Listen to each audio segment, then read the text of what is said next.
friends, this is chapter first of nationalism in Europe. The first topic is the French Revolution and the idea of nation. अभी हमने last video में discuss किया था कि किस तरह से यूरोप के अलग अलग देशों में राष्ट्रवाद की भावनाएं प्रेरित हुई और उसको किस तरह से सारियों ने अपनी पिक्चर्स के थ्रू चित्रित किया था। यहाँ पर हम फर्स्ट टॉपिक लेंगे फ्रेंच रेवोल्यूशन, जो कि हम ऑलरेडी 9th में पढ़ चुके हैं। The first clear expression of nationalism came with the French revolution in 1789। पहला जो नेशनलिज्म की शुरुआत जो हुई थी वो फ्रेंच रेवोल्यूशन के द्वारा हुई 1789 में फ्रांस में। France, as you would remember, was a full-fledged territorial state in 1789 under the rule of an absolute monarch। 1789 में जिस समय फ्रांस एक राजशाही परिवार के अंतर्गत था, वहाँ पर मोनार्की यानी कि राज परिवार का शासन था। The political and constitutional changes that came in the wake of French Revolution led to the transfer of sovereignty from the monarchy to body of French cities।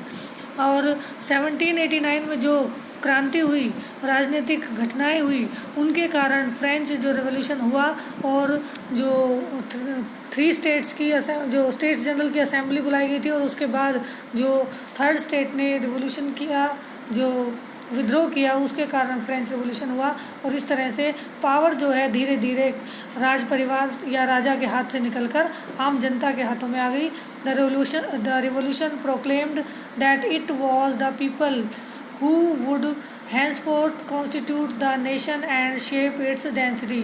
इस रेवोल्यूशन ने ये दिखा दिया था या ये प्रूव कर दिया था कि जो पावर है वो जनता के हाथ में है। किसी भी देश को बनाना और उसकी जो स्थिति, डेस्टिनी या उसकी किस्मत को तय करना तो आम जनता के हाथ में है। इस रेवोल्यूशन से ये पूरी तरह से प्रूव हो चुका था। From the very beginning the French revolutionaries introduced various measures and practices that could create a sense of collective identity among the French people। Starting में जो फ्रेंच रेवोल्यूशनरीज थे, क्रांतिकारी थे, उन्होंने लोगों में ये जो जागरूकता फैलाई और उन्होंने कुछ ऐसे तरीके अपनाए जिसके कारण आम जनता में ये सारी जो एक पहचान या एक देश के प्रति देशभक्ति, ये सारी चीज़ें वो आम जनता में जागृत हुई। द आइडियाज़ ऑफ ला पैट्री का मतलब है फादर्स लैंड यानी कि पितृभूमि, ली सिटियन यानी कि नागरिक, emphasised the notion of A United community enjoying equal rights under a constitution। ये दोनों ही आइडिया जो थे, ला पैट्री और ली सिटियन के जो आइडियाज़ थे, इन दोनों ने ही एक सुदृढ़ संगठित देश के लिए कॉन्स्टिट्यूशन के निर्माण की जो भावना थी वो लोगों में प्रेरित की। A new French flag the tricolour was chosen to replace the former royal standard. अब पुराने राजध्वज यानी कि राजा का जो झंडा था उसको हटाकर ट्राई कलर 3 रंग का एक झंडा फ्रांस के लिए बनाया गया। The states general was elected by the body of active citizens and renamed the national assembly. इसी तरह स्टेट्स जनरल जो थी, जो पहले राजा के कंट्रोल में रहती थी, अब उसका जो निर्माण है वो वहाँ के एक्टिव सिटीज़न यानी कि जो कमाने वाले लोग थे, उन नागरिकों के वोट द्वारा चुने गए सदस्यों से बनी और उसका नाम बदलकर नेशनल असेंबली कर दिया गया। New hymns were composed, oaths taken and martyrs comrades all in the name of nation. नई जो कविताएं बनाई गई और जगह जगह पर लोगों ने देशभक्ति की कस्में खाई और एक देश के नाम पर अपने बलिदान के लिए लोग तैयार हो गए। ए centralised administrative system was put in place and it formulated uniform laws for all citizens within its territory। अब एक नया सिस्टम तैयार किया गया जिसमें सभी के लिए सिस्टम एक जैसा रखा गया, सभी नागरिकों को एक जैसे कानून के अंतर्गत रखा गया। Internal customs duties and dues were abolished and a uniform system of weights and measures was adopted. इसी तरह से इंटरनल कस्टम ड्यूटीज़ जो थी वो हटा दी गई, यानी कि देश के अंदर जो व्यापार होता था उस पर जो टैक्सेस लगे हुए थे उनको लगभग ख़त्म कर दिया गया और वेट और मेज़रमेंट के एक जैसे सिस्टम अपनाए गए, यानी कि पूरे देश में मेज़रमेंट के लिए सेम यूनिट्स यूज़ की जाने लगी. Regional dialects were discouraged and French as it was spoken and written in Paris became the common language of nation. जो क्षेत्रीय भाषाएं थी उनको इतना प्रोत्साहन नहीं दिया गया, बल्कि फ्रेंच जो कि पेरिस में बोली जाती थी उसको राष्ट्रीय भाषा घोषित कर दिया गया और उसको बोलना ही ज़्यादातर महत्वपूर्ण या एजुकेशन का प्रतीक माना जाने लगा, देशभक्ति का प्रतीक माना जाने लगा. यानी कि फ्रेंच जो थी वो एक सिंबल बन गई थी देशभक्ति के लिए.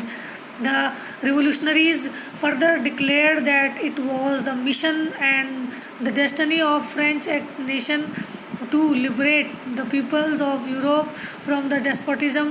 In other words, to help other people of Europe to become nations.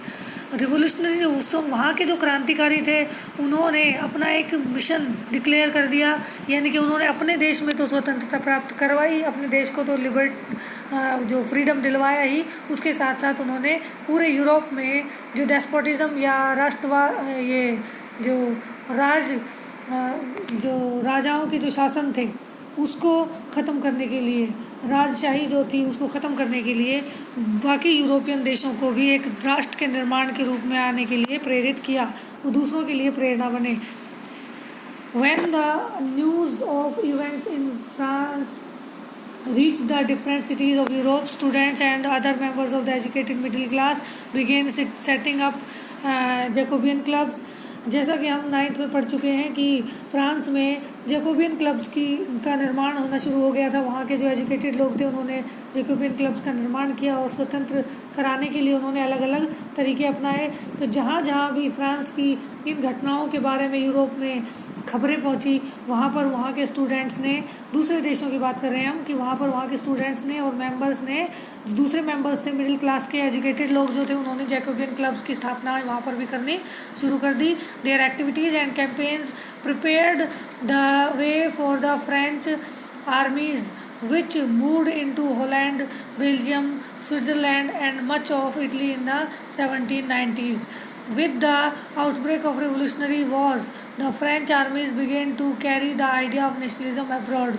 इस तरह से धीरे धीरे ये जो आइडियाज़ थे, जो एक्टिविटीज़ थी उनकी, जो एक कैंपेन उन्होंने चलाया था, वो धीरे धीरे जो है वो दूसरे देशों में पहुंचने लगा. हॉलैंड, बेल्जियम, स्विट्ज़रलैंड, इस तरह के और भी बहुत से देश थे, इटली वगैरह, वहाँ पर ये सारे क्रांतिकारियों की जो वो सोच पहुंचने लगी और वहाँ पर भी क्रांतिकारी जो संगठन बनने लगे.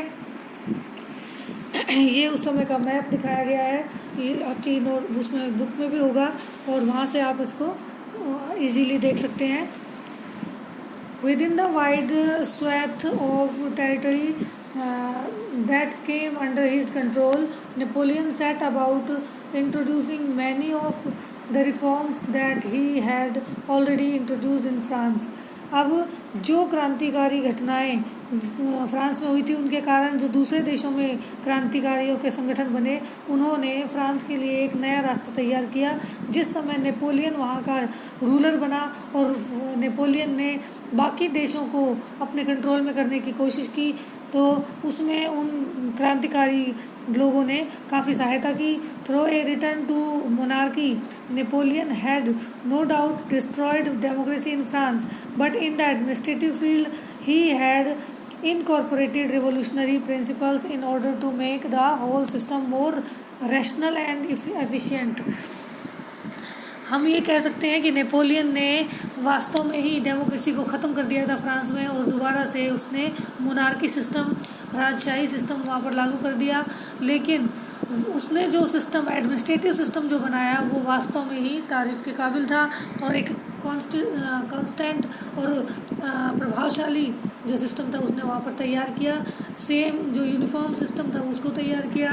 The civil code of 1804 usually known as Napoleonic code. 1804 में जो कानून बनाए गए उनको नेपोलियनिक कोड के नाम से जाना जाता है।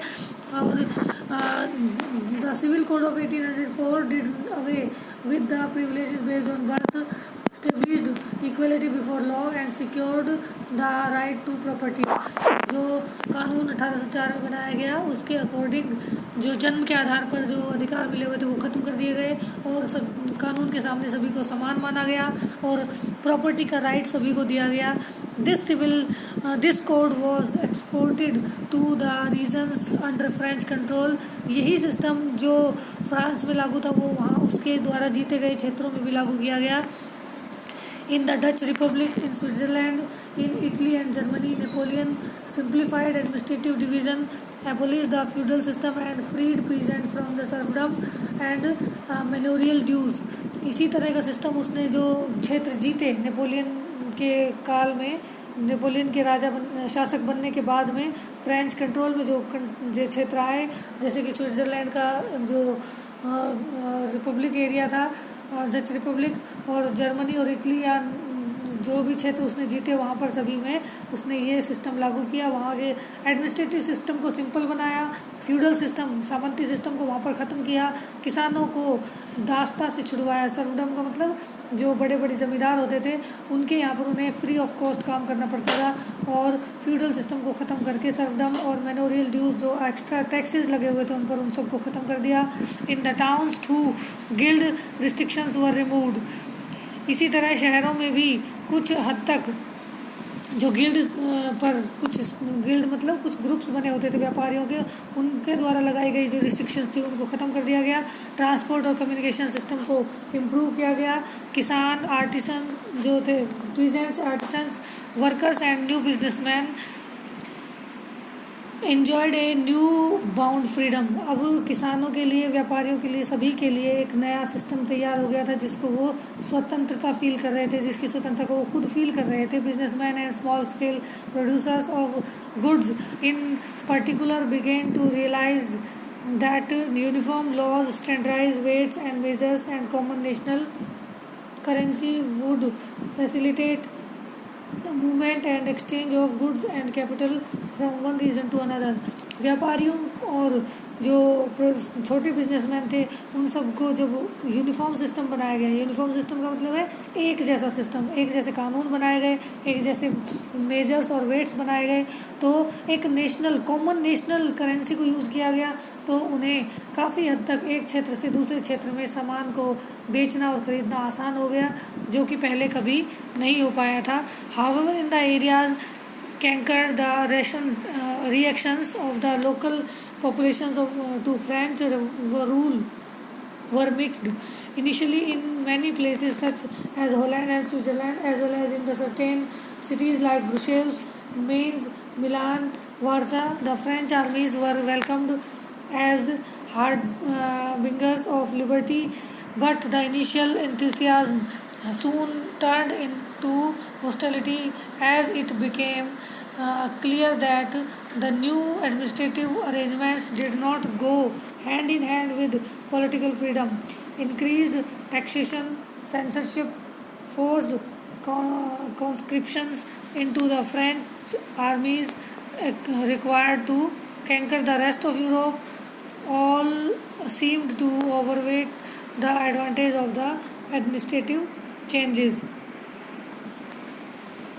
इस तरह से जो फ्रेंच रूलर जो था, नेपोलियन जो था, उसने कुछ सिस्टम तो नया लागू किया जिसका जो रिएक्शन जो आया उन देशों से, जिन देशों को उसने जीता उन देशों से मिलने वाला रिएक्शन जो था वो काफ़ी हद तक अलग अलग था।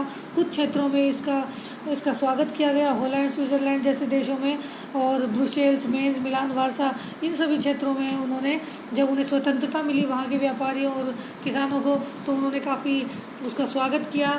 लेकिन ये जो स्वतंत्रता थी वो धीरे धीरे, ये जो स्वागत था उनका वो काफ़ी हद तक जल्दी ही वो उसमें दुख में बदलने लगा, उन्हें प्रॉब्लम्स होने लगी, क्योंकि जो नया सिस्टम लागू किया गया था वो उन्होंने, जो नेपोलियन ने फ्रांस को आगे बढ़ाने के लिए किया था, ना कि उन क्षेत्रों को आगे बढ़ाने के लिए किया था। ये एक पॉलिटिकल फ्रीडम कुछ समय के लिए दिया गया था। उसके बाद उस पर टैक्स बढ़ा दिए गए, तो कई जगह पर सेंसरशिप लगा दी गई और ज़बरदस्ती लोगों को फ्रेंच आर्मी में भर्ती किया जाने लगा, ताकि फ्रांस जो है फ्रेंच आर्मी जो मजबूत हो जाए और बाकी यूरोप को जीतने में उनको मदद मिल सके। इस तरह से ओवरऑल जो चेंजेस थे उनका मिक्स रिएक्शन आया था। That's all for today, keep learning.